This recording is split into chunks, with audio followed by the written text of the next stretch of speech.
I'm totally convinced and that Islam is the straightforward religion. If you are convinced 100% you'll accept Islam. Inshallah, I will accept Islam. Sister, now are you prepared to accept Islam? Of course, yes. Ashhadu Ashhadu Allah Allah ilaha ilaha illallah illallah wa ashhadu wa ashhadu anna anna Muhammadan Muhammadan abduhu abduhu wa rasuluhu. wa rasuluhu. Assalamu alaikum wa rahmatullahi wa barakatuh. Actually, I'm born Christian and I migrated to Dubai recently, August 2011, and I happened to, I came to know about Islam. And my brother also here is in Dubai, and he keeps telling us about Allah. I'm really convinced, and with all the whatever knowledge that he shared with me, I'm totally convinced and that Islam is the straightforward religion. And Allah is Alpha, He's Omega, He's the beginning and He's last. We cannot see sun more than 10 minutes. So how can we see a creator? So I'm totally convinced, but there are some questions, that we have doubts. Because since I'm a born Christian, I have 4 questions, total 4 questions to Brother Zakir Naik. The first question is, brother, I've been listening to your videos, in YouTube, that you were talking about the Holy Spirit, and you specifically mentioned that Holy Spirit exists. So I just wanted to know, is Holy Spirit there in Islam according to Quran? And also there is a verse in Old Testament Bible that the Spirit of God is hovering over the waters. Spirit of God. So is Holy Spirit a separate from Allah? This is my question. Sisters asked 2 questions. Question number 1 is that there is Holy Spirit. What is the meaning and who is this Holy Spirit as per the Quran, as per Islam, as compared to Christianity? And the Bible does say that the Spirit of God hovers above the water. What does it mean? Is the Holy Spirit separate than God? Sister, I've asked 2 questions. If I answer these 2 questions, will you accept Islam?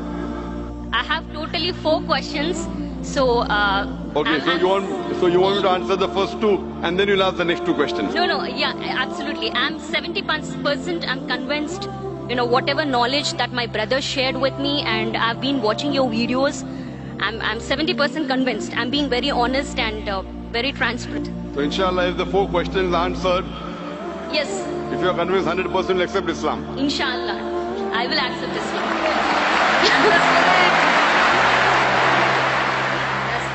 The sister asked 2 questions, and after she'll ask the other 2 questions. That the Bible does mention about Holy Spirit. What is the reference of Holy Spirit in the Quran? What the definition of Holy Spirit? It is not the same as mentioned in Islam, because when the Christians, when they talk about the Holy Spirit, they assume it is part of the Trinity, the triune God. Though the word Trinity doesn't exist in the Bible, nowhere.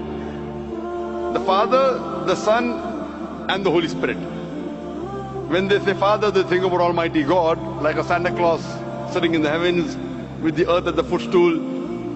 When they talk about the Son, they think about Jesus Christ, peace be upon him, like Jeffrey Hunter in the movie King of Kings, with blue eyes and good nose, not a polyp nose like a Jew.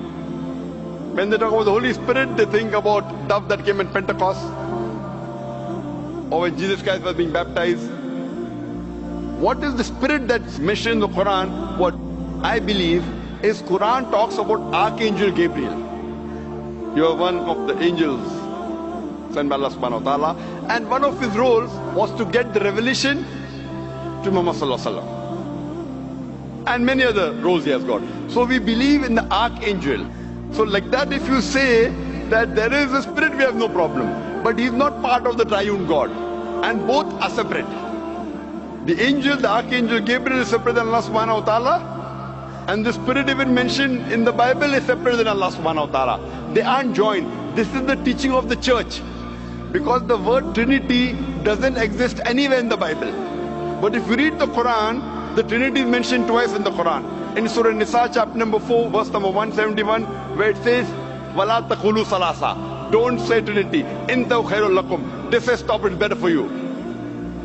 So Quran says, وَلَا تَقُولُوا ثَلَاثَةً. Don't say Trinity. And the same message is repeated in Surah Ma'idah, chapter number 5, verse number 73. It says, لَقَدْ كَفَّرَ الَّذِينَ قَالُوا. They are doing kufr, those who say that God is 3 in 1. So the word Trinity appears in the Quran twice, and both the places it says it is wrong to use the word Trinity. And in the Quran, it is mentioned that don't say Trinity, but the word Trinity doesn't exist in the Bible. The closest verse to Trinity in the Bible is the first epistle of John, chapter number 5, verse number 7, which says, for there are 3 that bear record in heaven, the Father, the Son, and the Holy Spirit. And these 3 are one. So this verse, if you read the Revised Standard Version of the Bible, revised by Thaidu scholars of the highest eminence, Christian scholars, they say that this verse of first epistle of John, chapter number 5, verse number 7, is an interpolation, is a fabrication, is a concoction, and they've thrown this verse out of the Bible. So the verse in the Bible that was not talking directly about Trinity, but the closest to Trinity, is thrown out by the scholars of Christianity as a fabrication, as a concoction.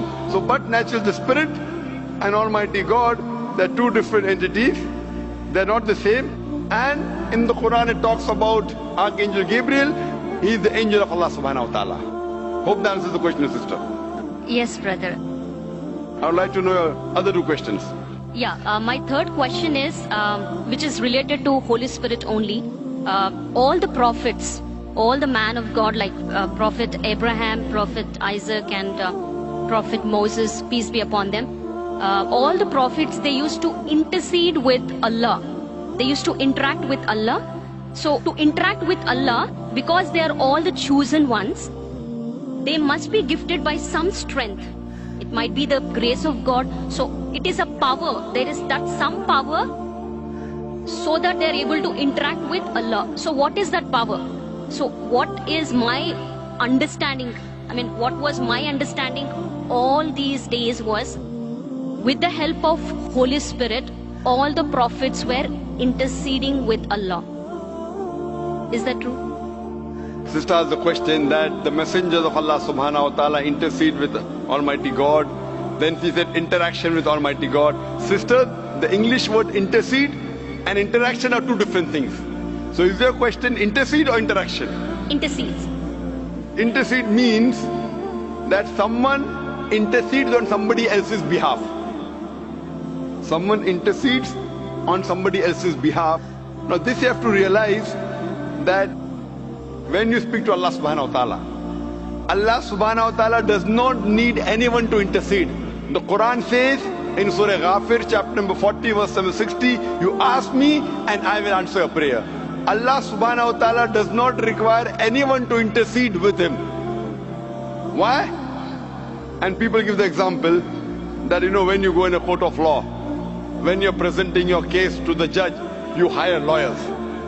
So like that, the messengers of God are our lawyers. This is okay and logical for a judge who is a human being, because the judge does not know who is the criminal, who is the robber.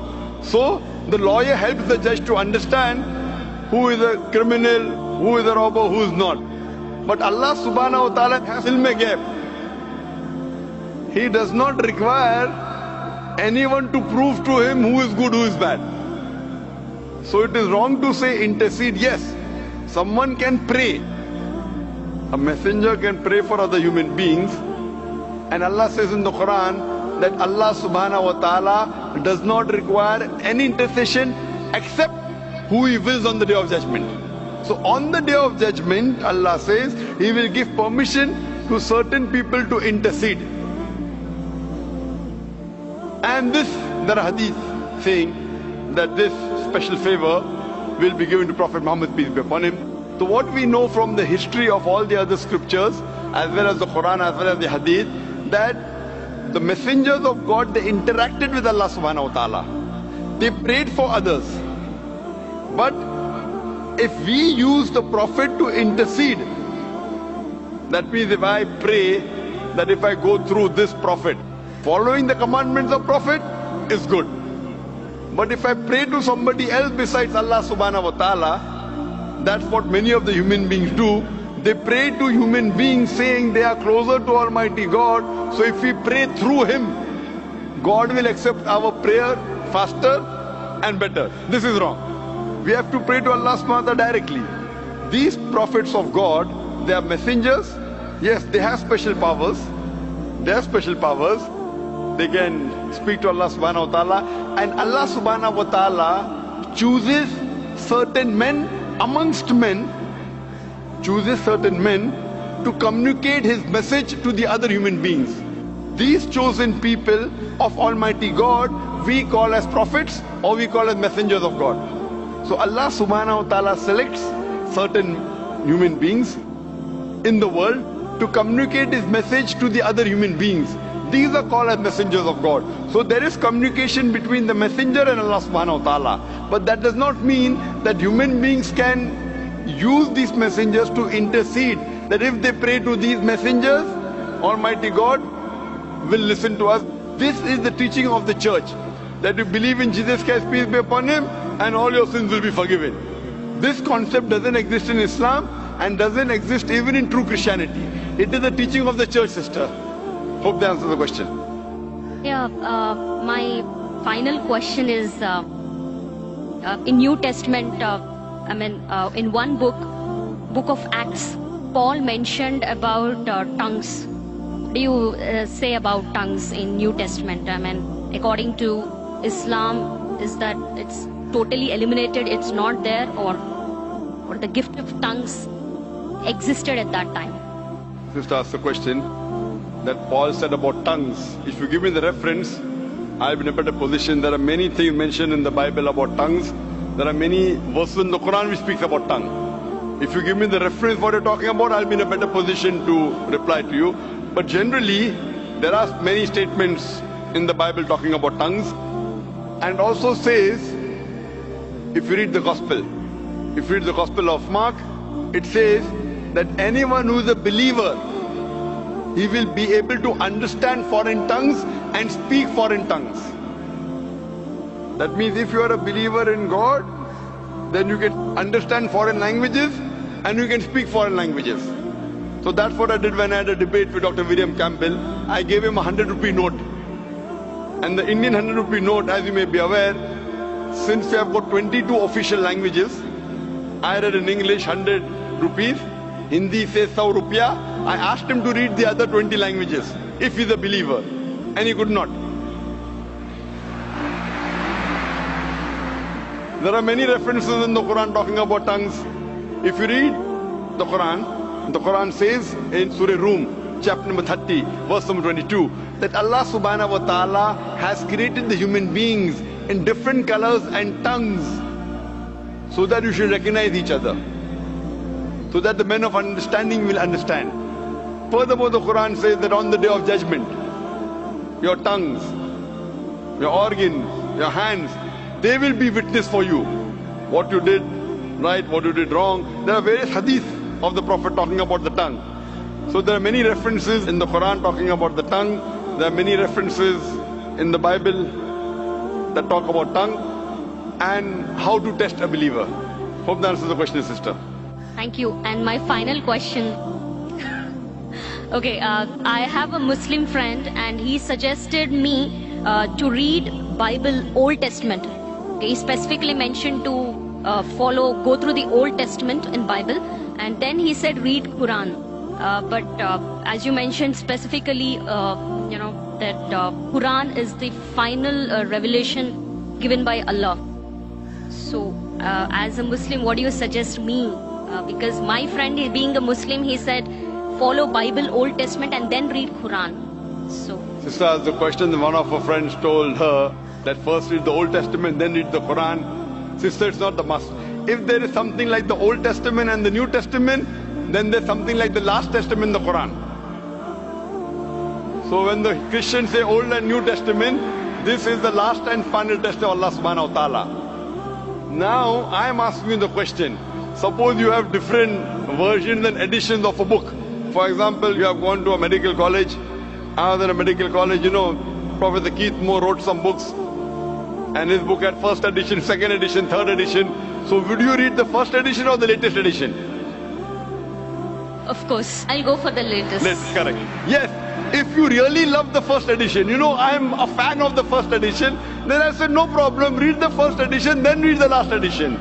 So if you're so much hooked on to the Old Testament, and you know your Old Testament is close to your heart, then the Quran says in Surah Imran chapter 3 verse 64, Ta'alaw ila kalimatin sawaim baina bainakum. Come to common terms as been assigned you. Then I would say that if you're so much hooked on to the Old Testament, no problem, read the Old Testament, then read the Quran, at least agree what is common.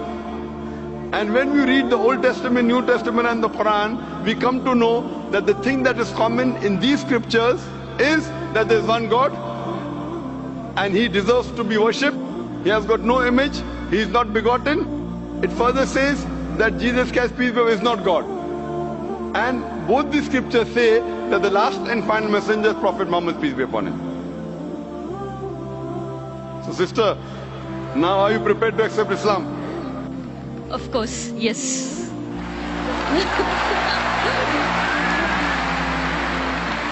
Sister, do you believe that there is one God? Yes, I believe there is only one God. Do you believe that Jesus is not God but is a messenger of God? Yes, I believe Jesus is a messenger.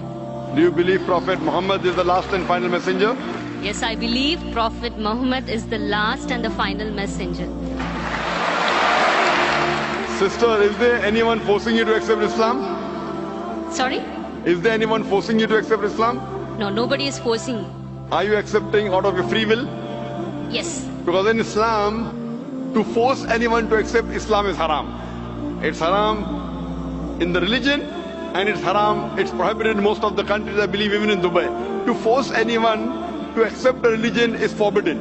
So you're accepting out of free will, sister. Yes. That's the reason I asked you many questions. MashaAllah. Out of free will. I hope no one is bribing you. No. You know, because in India, when after many people accept Islam, the CID, the police go there and ask, how much dollars Dr. Zakir I give you? I tell them I have given them currency of the Akhirah. Currency of the Akhirah, and that's accepted. So inshallah, sister, I will say in Arabic and you can repeat it. Okay.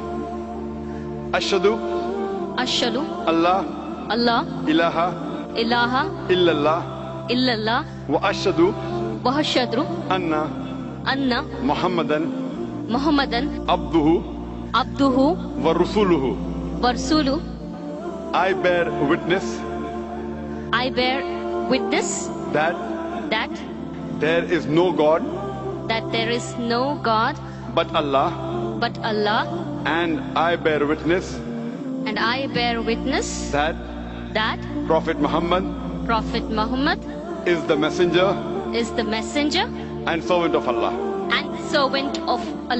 MashaAllah, sister, you're a Muslim, and may Allah subhanahu wa ta'ala accept your effort.